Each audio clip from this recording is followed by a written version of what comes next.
Welcome back to the Oaki Show, and we're going to be recapping night number 3 of the Stanley Cup playoffs, where puck don't lie, no matter how hard the referees try to knock down the Carolina Hurricanes, because puck don't lie, baby. Also, Penguins kind of look like they're already out of the playoffs.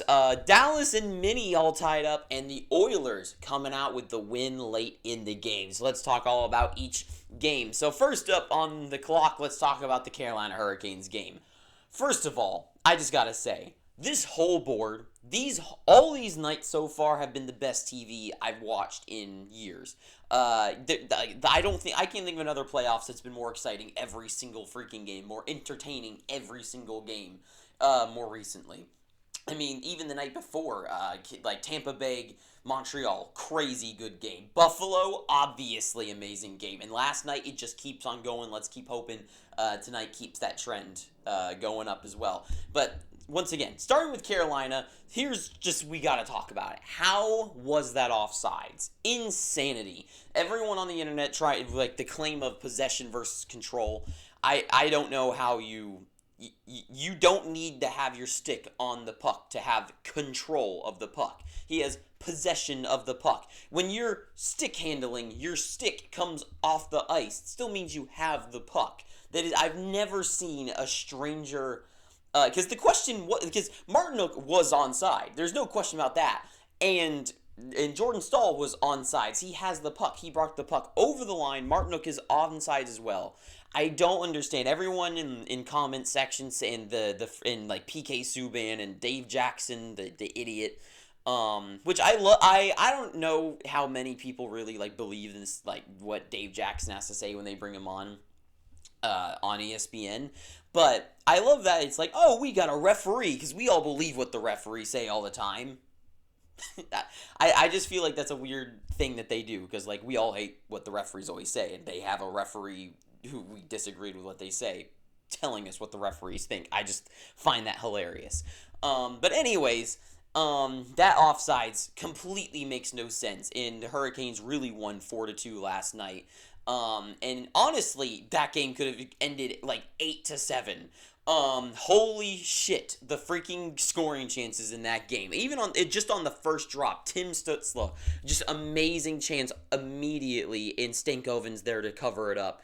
And it goes both ways. It's just Freddie was getting lucky and getting pieces of the puck, and then the puck would trickle close the line, and then Olmark was just shutting everything down. Those two goaltenders, I would have never have guessed going into this series, being a Canes fan, being an Ottawa, liker. Like, they're not my favorite team, but I like both. I love the Hurricanes, but I like both these teams. I would have never have guessed, that this would be the series where goaltending is the war that we're fighting. But it's absolutely incredible to see. Some of those saves Olmark saved, I don't know how they're not getting more media attention. I like, if these highlights that these guys are making are insanity.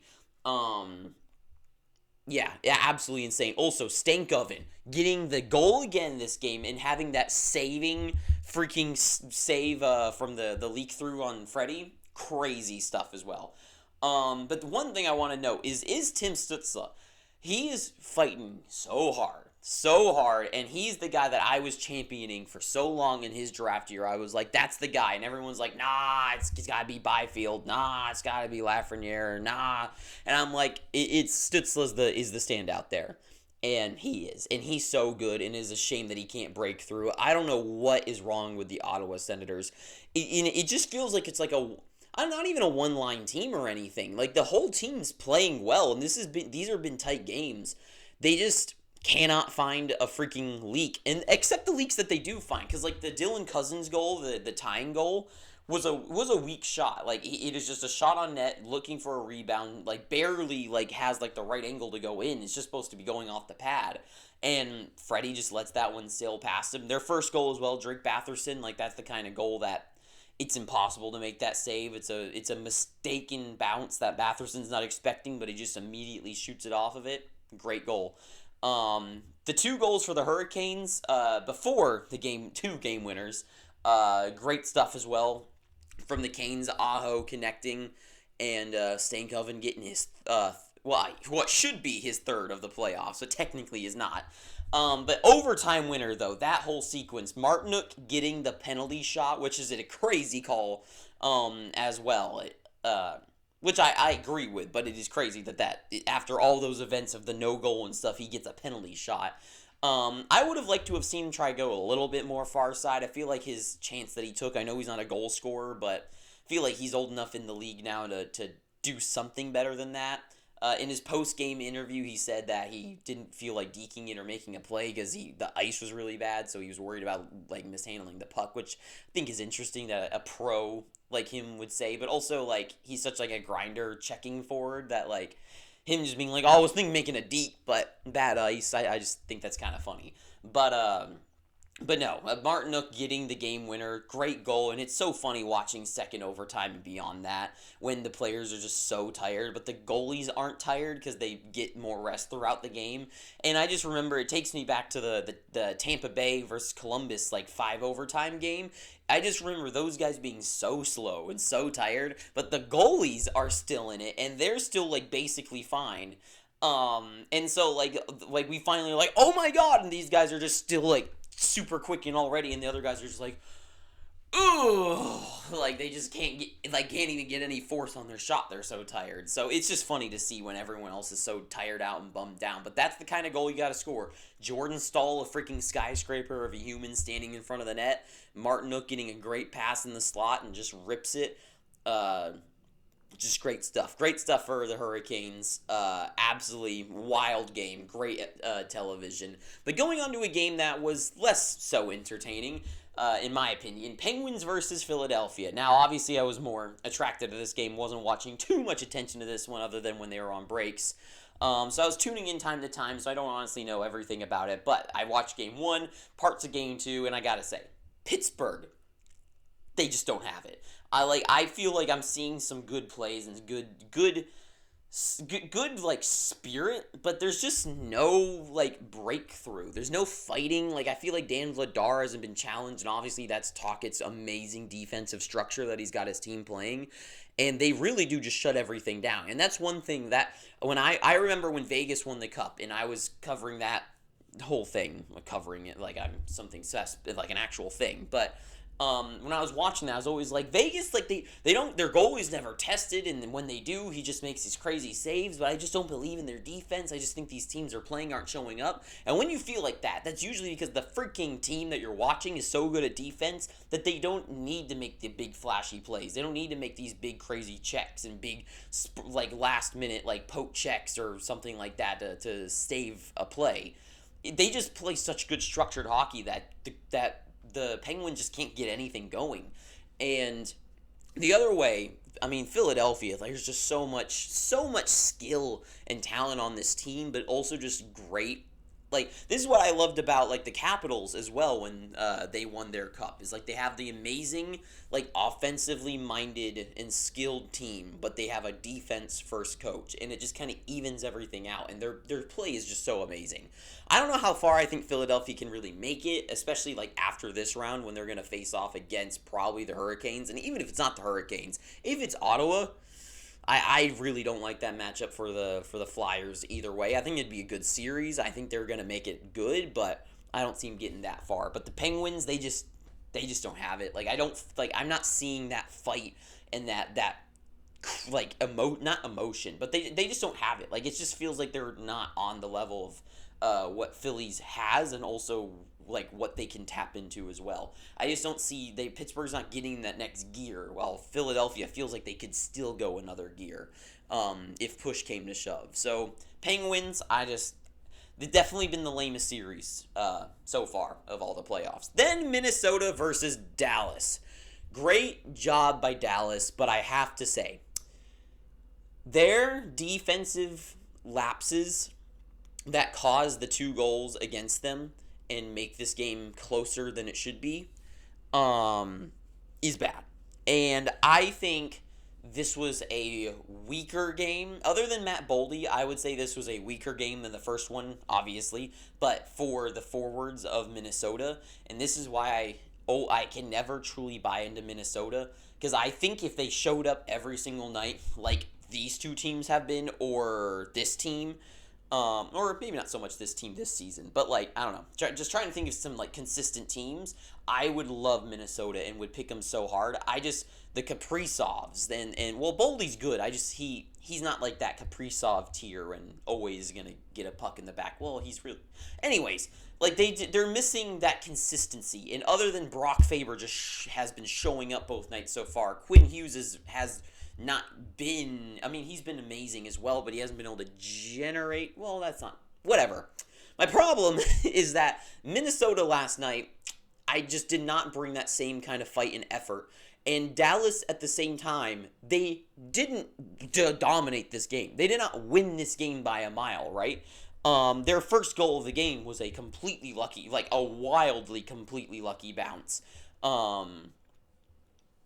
By Wyatt Johnston, and I just don't see how you come out of this game for the Stars being like, oh yeah, we got this, we feel safe, because Jake Ottinger was absolutely insane last night and kept out so many amazing opportunities, and like if he just lapses just a little bit, if there's a little bit more talent and finish on some of those plays, that's a bad way to say it, but if there's just a little bit more just something like a better placement of a shot or better placement of a tip or something, like that's it's a different game. It's a 1-goal difference. While Minnesota in game 1, they shut down the Stars. They killed the Stars. Last night, I think the Stars were able to get away, and now they're going to be going back to Minnesota.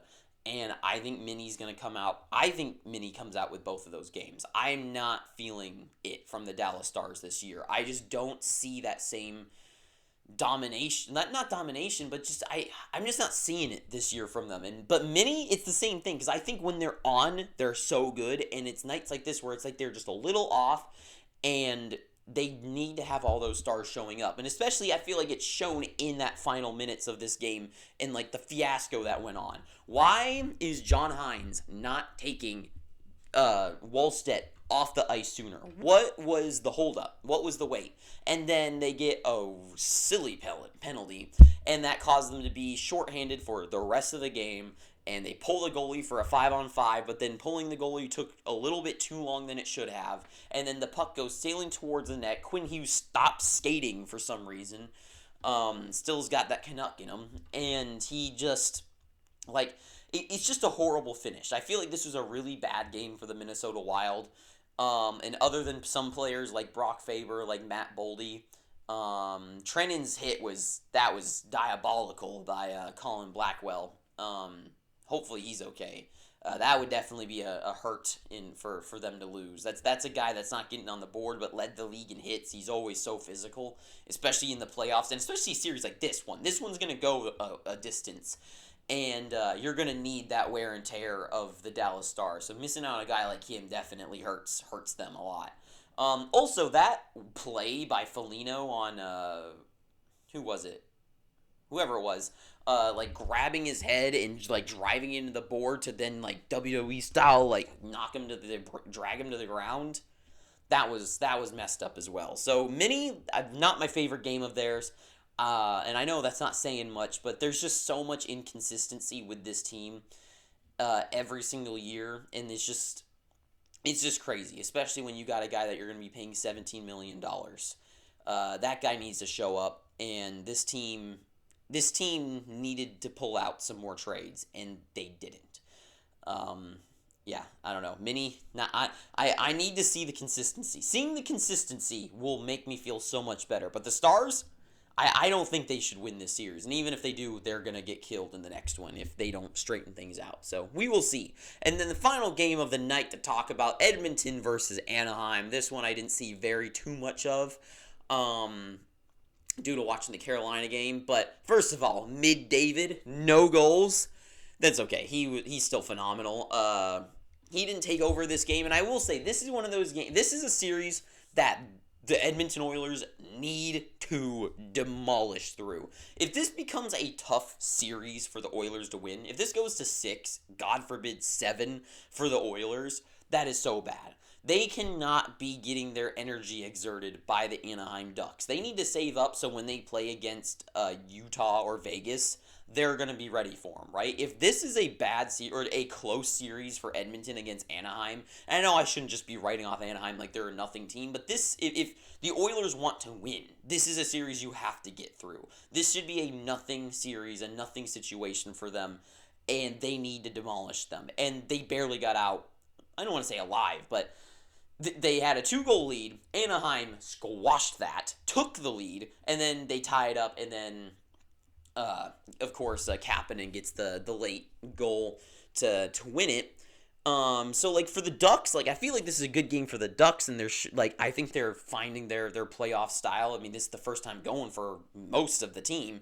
They got to find that fight and energy and understand what playoff hockey is and how you're supposed to play it, and I think they're gonna figure it out. But the Oilers, they know it. This should be a nothing game. They should be pounding the Anaheim Ducks. They should be knocking them down, wearing them out, so they got nothing left. Paul Maurice, and this should be an easy game for them to win, and it wasn't.